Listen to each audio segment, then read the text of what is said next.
Hello, my loyal subjects. Heather Blossom here. And yep, still in hell. But who's really surprised?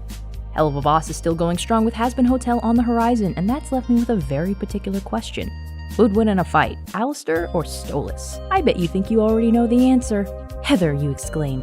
Don't you know? Vivzipop said on livestream before that, Stolas is way more powerful than Alastor, you silly goose.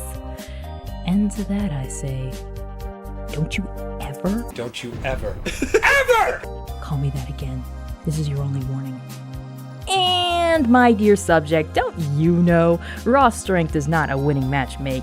If sheer power was all it took to overcome an adversary, explain the Battle of Agincourt of the 100 Years' War, the Battle of Okehazama of the Sengoku period, the last Agni Kai of Avatar The Last Airbender. All these instances, the odds were clearly stacked against one side unfavorably, but in the end, the opponent with a clear disadvantage, whether that be in size, strength, or skill, was the one that came out on top.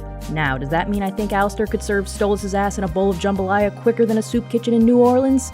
Not necessarily. It's more complicated than that. Stolas clearly has a cosmic strength advantage that comes with being a Hellborn royal and being groomed from a young age to wield it.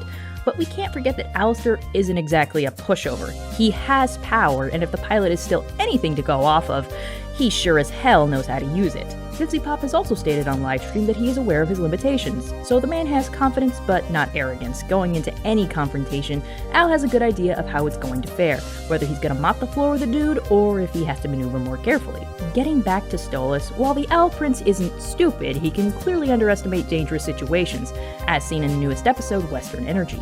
He doesn't have the instincts one needs to engage in combat. It makes sense, seeing as he's had power nearly his entire life with no competition. Sure, he could petrify someone at a glance, but what's that matter when they can lasso you in the holy rope first, so you won't be able to? The guy nearly died at the hands of a cowboy with a complex. Don't get me wrong, Stryker is certainly impressive, but he's still just an imp. Some half-breed imp maybe, but an imp no less. One of the lowest tiers of Hellborn creatures by his own admission. Stryker has no natural advantage over Stolas either. In fact, he has nothing but a few blessed weapons and the skill he's trained into himself, and that's all he needed. If Stella hadn't called off the hit, Stolas would have died. Considering all that puts Alastor and Stolas on more even footing in terms of confrontation, and Alastor has been at the game for a lot longer than Stolas, it seems.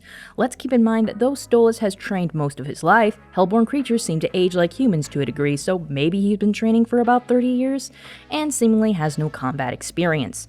Alastor died in his 30s, getting up to we all know what in his time on Earth, then spawned into hell wielding voracious voodoo magic and toppled overlords who had been in power for centuries. He has had decades from then until now to get up to who the fuck knows what to increase his power and standing. In terms of experience and strategy, Stolas is clearly outclassed. I'll give Stolas this. He might have more to work with than we can surmise initially. And after Western Energy, he'd probably be a bit more on his toes, even among those he may consider weaker than him. While being tortured, he showed immense grit, and that counts for something. To be able to think past pain and keep your dignity in a situation like that is telling of how he may handle himself in other perilous situations. Alastor, for his part, keeps his composure very well from what we've seen. With his song interrupted by an explosion and a dude in a Zeppelin knocking out the door, he kept a smile on his face and had the situation well in hand. It's not quite equivalent to the experience Stolas had, but it's what we got. Some counter-arguments I can imagine y'all having would be, but Heather, Stryker clearly caught Stolas by surprise. But Heather, without angelic weapons, there's no way Alastor could kill Stolas. But Heather, with Stolas equipping his grimoire, Alastor is screwed. And to that I say, alright, you don't have to shout at me! Let me address each of these points. Number 1. Stryker may have caught him by surprise, but that's something that was what lowered my faith in his abilities to begin with. He was too slow. He got outmaneuvered when he literally has the ability to teleport between rings and realms of existence. And I'm not sure you're aware, a fight is rarely a planned activity. They can happen anytime, anywhere, at any place. Stolas was not prepared and wouldn't be conditioned for that even after this one experience. Alastor, on the other hand, has had to live that way to have his keep in the Pride Ring cemented. He's got the instincts that the prince lacks. 2. Yeah, Stolas can only be killed by angelic weapons, but you know that goes the same for Alastor, right?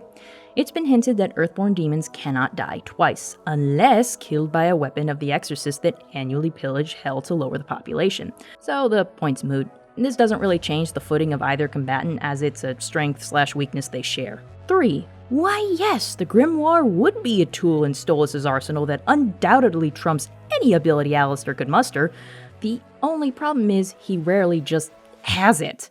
Due to his arrangement with Blitz, he maybe has it once a month. And even if that wasn't the case, he never really seemed to just carry it around with him.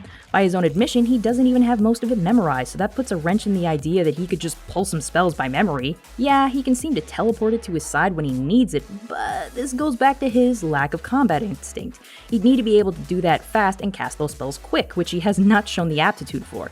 In fact, if he did transport the book to himself during a confrontation, it would undoubtedly be the dumbest move he could have made. With his crummy reflexes, it would be more likely that Alastor would get his hands on it first and use it against him. And yes, Alastor could totally use it. Luna can use it, and she is tiers below him. I mean, we could go into that it clearly takes training to fully utilize, as Octavia demonstrated. There was a wrong way to go about it, but then rather than use it, Alastor can at least get it away from Stolas so it's no longer in play. At the end of it all, Stolas has the force of hellish royal lineage, but the demon's skill and confrontation are clearly lacking. Alastor has the skills, the experience, and enough power to balance it all out. You might say, well, in a fair fight, Stolas would win, and I...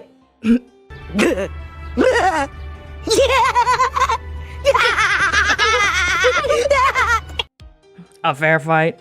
Oh, you gotta be kidding me. Look, I don't care what you think in regards to Alastor's power level. If there's one thing that's indisputable, it's this. Alastor is not stupid.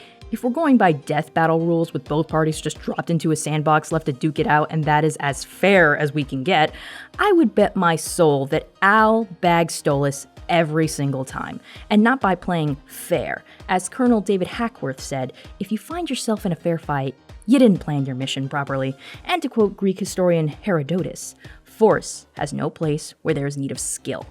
If we give angelic weapons to one, we need to give them to both for fairness. And canonically, both have the connections to acquire them, so it's just a matter of who could utilize them more efficiently. It's not Stolas, guys. It was never Stolas. This is hell, and we don't abide by gentlemen's rules. The deer would outmaneuver the coddled owl and strike him down using every dirty trick in the book. Do you still disagree? Do you think Stolas full demon mode would be enough to outmatch Alastor's cunning? Or would the radio demon claim a skinny Thanksgiving turkey? Why don't you tell me how you think it would all go down in the comments below? I'm Heather Blossom. See you in hell.